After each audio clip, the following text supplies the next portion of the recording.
오늘 말씀은 아브라함 가정의 웃음을 회복시켜 주시는 장면입니다. 하나님이 약속하신 대로 아브라함과 사라에게 아들을 주셨습니다. 참된 기쁨을 안겨주셨습니다. 25년 전에 하나님이 약속하셨는데 아브라함 나이 100세, 그의 아내 사라의 나이 90세에 아들을 허락해 주셨다는 것입니다. 아들을 받고 아브라함은 하나님 앞에 어떤 반응을 보였을까? 어떻게 응답했을까? 그리고 그의 아내 사라는 하나님 앞에 아들을 낳은 이후에 하나님 앞에 어떤 신앙 고백과 간증으로 하나님 앞에 기쁨이 되었을까? 오늘 본문을 통하여 우리에게 주시는 메시지를 찾고자 합니다. 먼저 1절과 2절 말씀을 봉독하겠습니다. 1절과 2절 함께 봉독합니다. 여호와께서 말씀하신 대로 사라를 돌보셨고 여호와께서 말씀하신 대로 사라에게 행하셨으므로 사라가 임신하고 하나님이 말씀하신 시기가 되어 노년에 아브라함에게 아들을 낳으니. 아멘.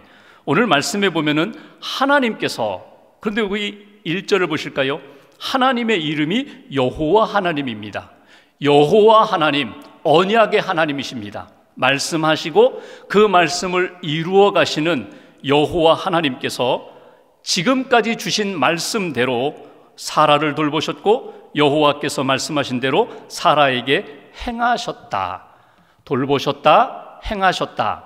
여기 돌본다는 표현은 방문했다는 표현입니다.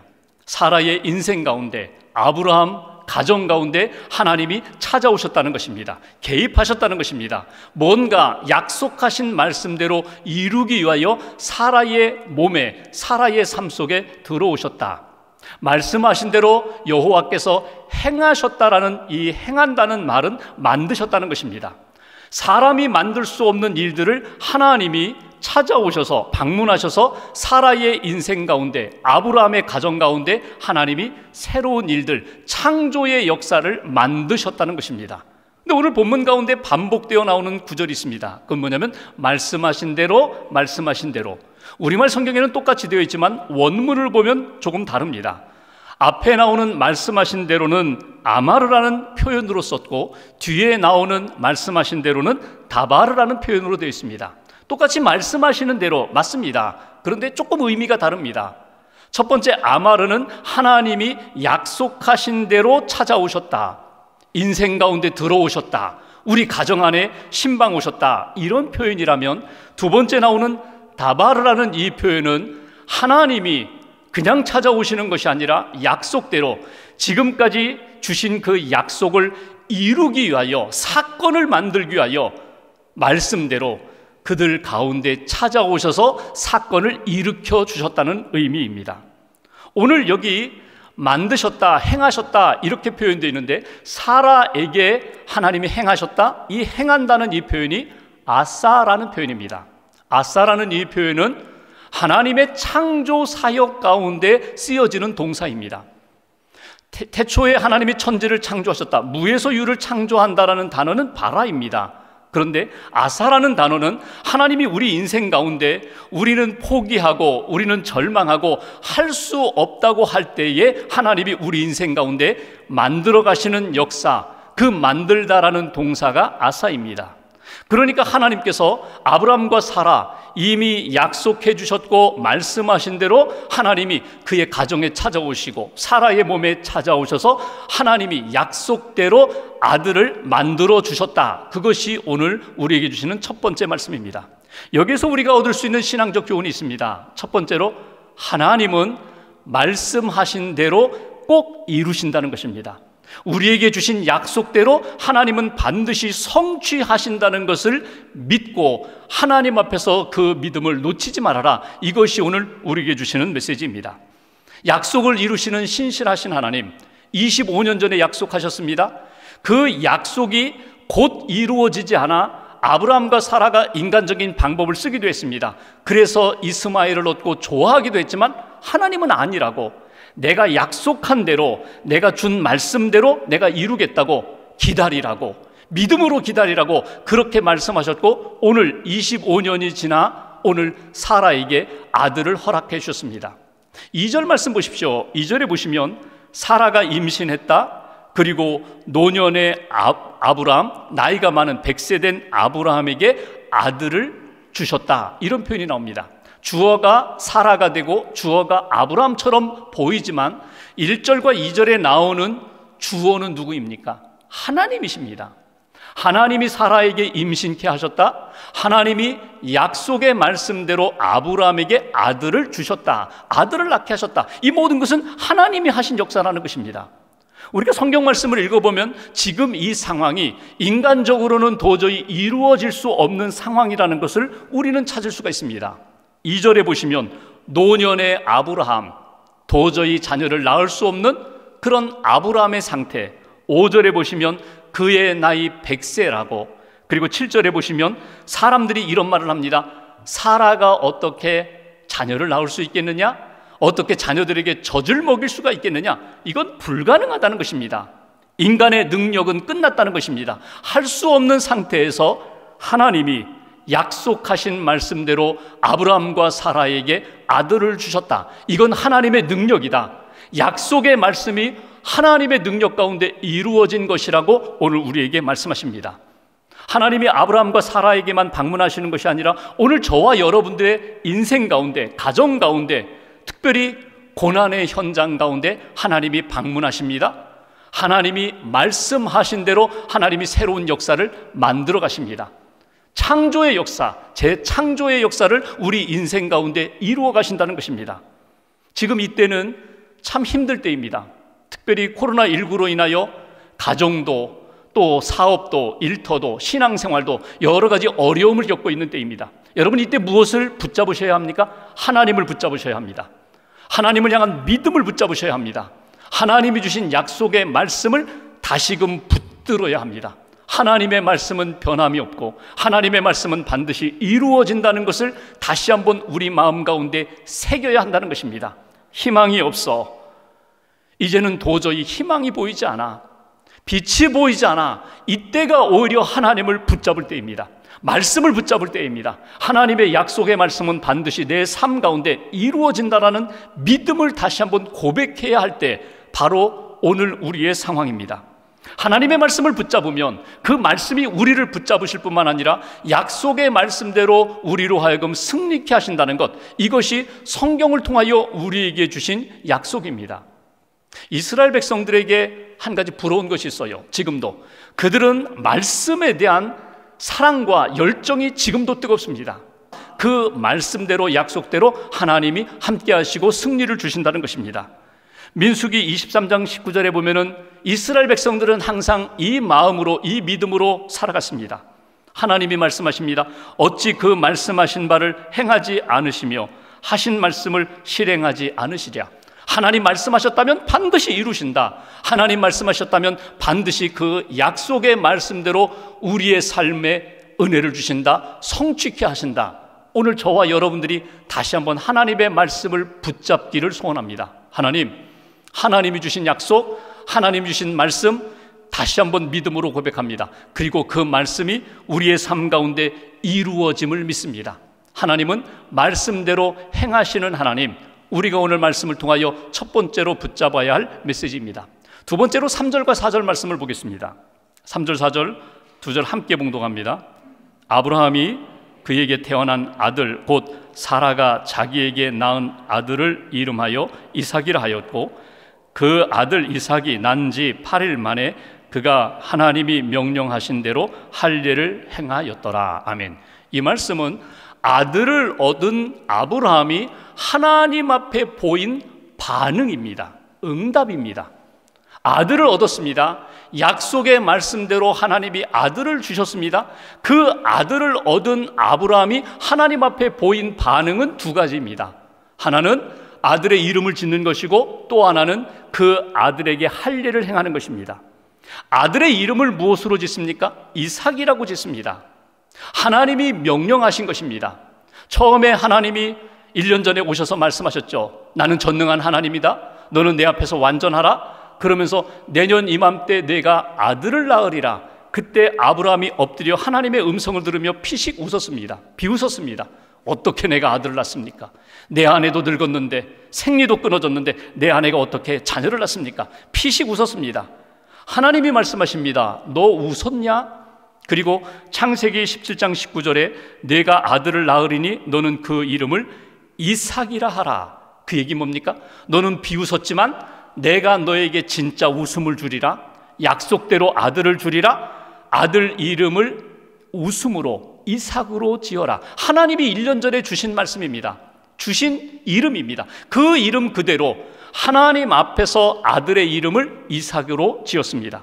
여기 이삭으로 지었다. 하나님의 말씀과 명령대로 이름을 지었다는 것은 무엇입니까? 이 아들은 내 아들이 아니라 하나님의 아들입니다. 하나님이 주셨습니다라는 신앙의 고백입니다.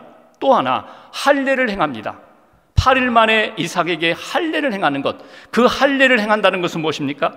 이 아들 당신의 아들입니다. 하나님께 드립니다. 하나님 이 아들을 하나님 책임져 주십시오. 하나님의 자녀로 딱 붙들어 주십시오. 그게 할례의 징표입니다. 하나님의 명령대로 아브라함이 순종한 것입니다. 여기서 우리가 붙들어야 할 두 번째 아브라함의 신앙 가운데 우리에게 주는 교훈이 있습니다. 하나님이 우리에게 말씀을 주셨을 때, 하나님이 우리에게 명령을 주셨을 때 그 말씀대로 순종해야 한다는 것입니다. 여러분, 하나님 말씀 들으셨어요? 하나님의 명령을 받으셨어요?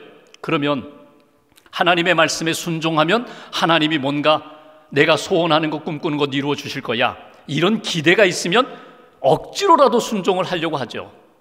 순종하여 하나님의 응답을 받았어요? 하나님이 나를 세워주셨어요? 그러면 하나님이 내게 이미 주신 말씀대로 하나님의 뜻 가운데 살아야지, 사명을 감당해야지, 주님 앞에 쓰임받는 인생이 되어야지, 그리고 하나님이 주신 말씀과 명령을 잊지 않고 순종을 이어가야 되는데 우리가 연약하여 그러지 못할 때가 너무나 많다는 거예요. 하나님은 말씀대로 이루셨습니다. 행하셨습니다. 그렇다면 우리는, 말씀을 받은 우리는 그 말씀과 명령대로 순종할 때에 하나님의 기적이 나타나는데 우리의 삶 가운데 기적이 멈출 때가 많다는 거예요. 처음에는 그 마음이 아니었는데 하나님의 생각과 마음보다는 내 생각과 마음이 더 커집니다.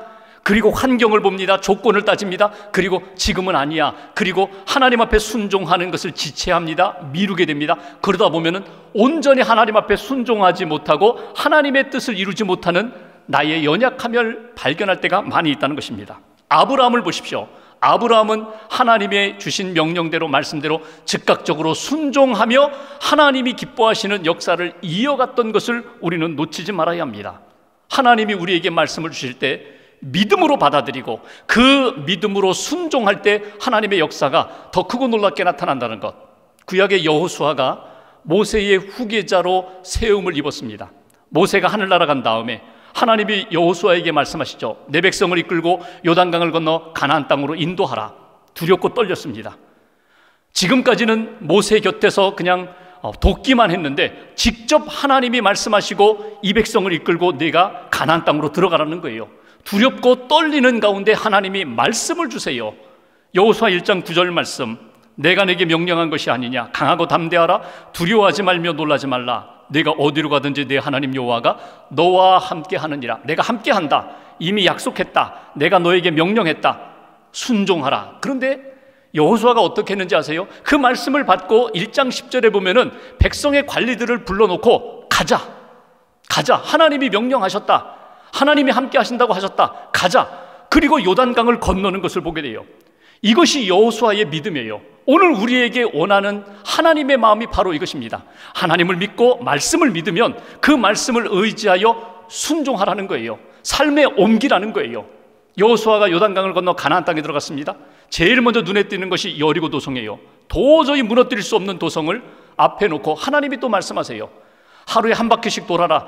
7째 날에는 7바퀴 돌고 함성을 질러라. 여러분 어떻게 생각하세요? 여러분 앞에 있는 그 성을 바라보면서 하루에 한 바퀴 돌고 7번째 날 7바퀴 돈다고 그 성이 무너질까요? 우리의 이성을 동원하면 이거는 말이 안 되는 이야기입니다. 소리 지른다고 무너지나요? 그것도 말이 안 되는 이야기입니다. 근데 여호수아가 어떻게 해요? 이스라엘 백성들과 함께 하나님의 말씀에 순종을 합니다. 그리고 7번째 날 7바퀴 돌고 하나님 앞에 믿음으로 외쳤더니 그 성이 무너지는 거예요. 소리 때문에 무너진 것 아닙니다. 도락기 때문에 무너진 것 아닙니다. 하나님의 말씀에 순종했기 때문에 하나님이 그 앞에 있는 여리고성을 무너뜨리신 것입니다. 신약성경 요한복음 9장에 보면은 한 맹인이 나와요.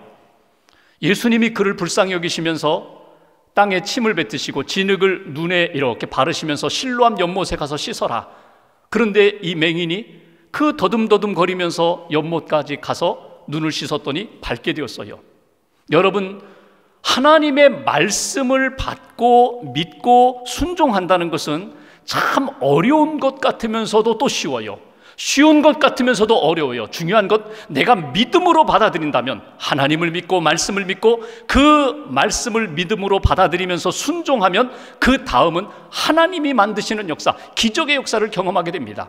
아브라함이 오늘 아들을 얻고 하나님 앞에 이름 지으라 이름을 짓고 할례 행하라 할례를 행하면서 순종했던 그 믿음이 나중에 어디까지 가는지 아세요? 하나님이 내 아들 이삭을 번제로 바치라, 거기까지 순종하는 믿음의 사람으로 성장하는 것을 우리는 보게 됩니다. 여러분, 놓치지 마세요. 이미 여러분들에게 주신 말씀이 있어요. 오늘 여러분들의 마음 가운데 기억나게 하시는 말씀이 있어요. 그 말씀을 외면하지 않고 순종하라. 그러면 그 순종하는 믿음으로 인하여 내 앞에 있는 여리고 도성이 무너지리라. 내 삶 속에 어두운 것들을 제거해 주시리라. 보게 해 주시리라. 밝게 해 주시리라. 하나님의 은혜를 만나는 저와 여러분 되시기를 주님의 이름으로 기원합니다. 마지막 6절 말씀 보십시오. 6절 한 절을 같이 봉독합니다. 사라가 이르되 하나님이 나를 웃게 하시니 듣는 자가 다 나와 함께 웃으리로다. 나를 웃게 하신 하나님, 나에게 이삭을 주신 하나님, 나는 비웃었는데 진짜 하나님, 내 삶에 웃음을 안겨주신 하나님. 그런데 후반부를 보실까요? 더 중요한 말씀, 듣는 자가 다 나와 함께 웃으리로다. 이 소식을 듣는 자, 아브라함 사라가 아들을 낳았대. 불가능한 상황이 이루어졌대. 이 소식을 듣는 자가 나와 함께 웃으리로다. 기쁨을 얻게 되리라. 이렇게 말씀합니다. 여러분, 이삭은 누구의 예표입니까? 예수 그리스도의 예표입니다. 예수 그리스도가 우리의 인생 가운데 오시고 예수 그리스도의 복음을 듣는 자, 예수 그리스도의 복음을 믿는 자, 오늘 아브라함과 이삭의 기쁨처럼 우리 인생 가운데 진짜 기쁨을 만나게 되리라. 구원의 기쁨을 만나게 되리라. 하나님이 이루시는 역사에 대한 체험의 기쁨을 누리게 되리라. 이것이 오늘 우리에게 주시는 메시지예요. 세 번째 우리에게 주시는 메시지, 복음을 듣는 자마다 그 복음을 듣는 자를 하나님께서 웃게 만들어 주신다는 거예요. 오늘 예수 그리스도의 복음을 믿는 자, 우리들에게 하나님이 진정한 구원의 기쁨도 주시고 하나님이 이루어 주시는 형통의 기쁨도, 그리고 우리가 꿈꾸고 기도했던 제목을 응답해 주시는 기쁨도 누리게 해주신다. 이것이 오늘 하나님이 우리에게 주시는 메시지입니다. 자녀를 낳을 수 없었던 아브라함과 사라에게 기쁨을 주셨던 것처럼 우리의 삶 가운데 참된 기쁨을 이미 주셨어요. 아담과 하와가 불순종하여 하나님과의 관계가 끊어지고 사람들과의 관계가 닫히고 그리고 어두움 가운데 기쁨을 잃어버린 인생 가운데 예수님이 오셔서 기쁨을 회복시켜 주셨습니다. 하나님과의 관계도 회복시켜 주셨어요. 예수님의 사랑을 믿고 믿음 안에 사는 사람들 누구든지 사랑할 수 있어요. 기도할 수 있어요. 축복할 수 있어요. 사람들과의 관계도 화평케 하는 관계로 예수님이 만들으셨어요. 그 은혜를 받았다면 하나님이 내게 주신 영적인 기쁨을 잃어버리지 말아라. 구원의 기쁨을 잃어버리지 말아라. 하나님의 말씀, 복음 안에서 우리에게 주시는 영적인 감격과 감동을 잃어버리지 말아라. 그 복음을 간직하고 살아갈 때, 그 기쁨 가운데 살아갈 때 그 기쁨은요 전파하게 되어 있어요. 여러분, 감출 수가 없어요. 내 안에 그 넘쳐나는 그 기쁨이 자연스럽게 다른 사람에게 영향력으로 나타난다는 것입니다. 이것이 그리스도의 증인이 되는 삶이고 복음의 증인이 되는 삶의 모습입니다. 먼저 확인할 것은 내 안에 그 기쁨이 있는가. 내 안에 그 기쁨이 있어야 다른 사람을 기쁘게 하고 내 안에 복음의 확신이 있어야 다른 사람에게 복음을 증거할 수 있는 믿음의 증인이 된다는 것입니다. 신약 성경에 보면 시므온이라는 할아버지가 나와요. 평생 하나님을 바라보며 하나님의 위로하심을 소망 가운데 살았던 사람입니다. 메시아가 이 땅에 오신다고 했는데 그 메시아를 기다리면서, 예수님을 기다리면서 평생을 성전을 떠나지 않고 기도하며 살았던 사람입니다. 그런데 어느 날 아기 예수가 태어나고 예수님이 성전에 오십니다. 그리고 예수님을 만나게 되고 예수님을 안게 됩니다. 시몬이 얼마나 감격했을까요? 하나님 앞에 믿음을 잃지 않았더니, 약속의 말씀을 붙잡고 살았더니 하나님이 내게 이런 은혜와 기쁨을 주신다고. 누가복음 2장 29절 30절에 보면 시몬의 찬양이 나와요. 주제여, 나의 주인 되시는 하나님, 이제는 말씀하신 대로 종을 평안히 놓아주시는도다. 내 눈이 주의 구원을 보았습니다. 하나님, 약속의 말씀을 믿고 기다렸더니 하나님이 내 안에 응답을 주셨습니다. 기쁨을 주셨습니다. 평안을 주셨습니다. 저는 이제 하나님 나라 가도 좋습니다. 이것이 시몬의 감사와 찬양, 기쁨의 고백입니다. 저와 여러분들에게 그런 고백이 있었으면 좋겠어요. 세상은 어둡고 여전히 우리를 불안케 하지만 내가 주 안에 있고 주님이 내 안에 계시고 내 안에 약속의 말씀이 있고 그 말씀을 믿고 기도할 때에 응답해 주시는 하나님이 계시기에 내가 너무나 기쁩니다. 내가 너무나 평안합니다. 감사합니다. 우리의 인생 가운데 어떤 일을 만나도 주님이 내게 주신 은혜 가운데 저는 감사와 만족이 넘칩니다. 기쁨과 그리고 감사, 믿음의 삶을 잃지 않는 성도님들 되시기를 주의 이름으로 기원합니다. 미국의 캘리포니아에 가면은 갈보리 채플이라는 교회가 있어요. 여러 교회가 있습니다. 그 교회는 척 스미스 목사님이 예전에 60년대 히피족들을 복음 전하면서 세워진 교회예요. 처음에 교회를 개척할 때에 빚을 좀 졌어요. 은행에서 돈을 빌리고 사람들에게 돈을 빌려서 빚이 있었습니다. 원금이 있고 이자가 있죠. 이것 때문에 전도 사역을 하는데 여러 가지 마음의 그림자가 생겼어요. 어느 날 그 빚 목록을 써서 가지고 하나님 앞에 기도합니다. 하나님, 이거 좀 해결해 주십시오. 이 빚을 좀 해결해 주셔야 제가 좀 아주 마음껏 그렇게 사역할 수 있겠습니다. 하나님 앞에 기도했는데, 기도를 마치고 났는데 친구가 전화를 했어요. 야, 내가 자꾸 네가 생각이 나서 내가 얼마의 돈을 보내려고 한다. 야, 하나님이 이렇게도 금방 응답해 주신다고 막 할렐루야 껑충껑충 뛰면서 춤을 췄어요. 그리고 부엌에 있는 아내에게 가서 야, 친구가 돈을 보내준대. 아내와 함께 그 소식을 듣고 껑충껑충 춤추면서 기뻐했어요. 근데 그렇게 춤추고 있는 척 스미스 목사님에게 하나님이 말씀을 하십니다. 예, 너 지금 뭐 하고 있니? 춤추고 있습니다. 왜 춤추니? 친구가 제게 돈을 준다고 약속했습니다. 진짜 줄까? 그 친구가 너 정말 줄 것 같아? 아, 줍니다. 그 친구는 약속은 반드시 지키는 친구입니다. 신실한 친구입니다. 약속했으니 반드시 돈 보낼 것입니다. 근데 하나님이 이렇게 말씀하세요. 그래? 너 그 친구 믿니? 그래서 너 그렇게 기쁘니? 그렇다면 너 나 믿니? 너 나 믿니? 내가 너에게 했던 그 많은 약속을 믿니? 너 언제 그 약속을 붙잡고 하나님이 나와 함께 하시고 하나님이 나를 인도하시고 하나님이 내 사역 가운데 보장해 주신다는 믿음을 가지고 하나님 앞에 감사하며 춤춘 적 있니? 돌이켜보니까 춤춘 적 없어요. 믿음은 있다고 하는데 여전히 세상적인 조건 때문에 신음하고 근심에 빠져있는 자기 자신의 모습을 발견하면서 하나님 앞에 회개했다는 거예요. 그리고 그날 밤에 그 사모님과 함께 약속의 말씀을 붙잡고 하나님 앞에서 밤새도록 춤췄다는 거예요. 하나님, 약속해 주셨으니까 이루실 겁니다. 약속하셨으니까 하나님이 나와 함께 하시고 약속대로 하나님 반드시 하나님의 뜻 이루실 걸 저는 믿습니다. 믿음으로 고백하며 춤췄다는 거예요. 여러분, 오늘 아브라함과 사라에게 하나님이 말씀하신 대로 하나님이 응답하셨습니다. 이루셨습니다. 지금도 말씀하시는 하나님, 우리에게 말씀하십니다. 그 말씀 하나님이 이루어 가실 것입니다. 말씀을 받으셨어요? 그 명령대로 우리가 할 것은요, 마땅히 하나님 앞에 순종하는 것입니다. 순종하면 우리가 만들지 못하는 역사를 하나님이 만드실 것입니다. 구원의 기쁨과 감격 가운데 기쁨을 다시 한번 일으키십시오. 그리고 그 구원의 확신을 가지고 복음의 증인으로 오늘과 한 주간 동안 살아가십시오. 이것이 오늘 창세기 말씀을 통하여 저와 여러분들에게 주시는 하나님의 마음입니다. 기쁨을 회복하는 인생, 하나님의 그 구원의 감격으로 나아가 증인된 삶을 살아가는 귀한 한 주간 되시기를 주님의 이름으로 기원합니다.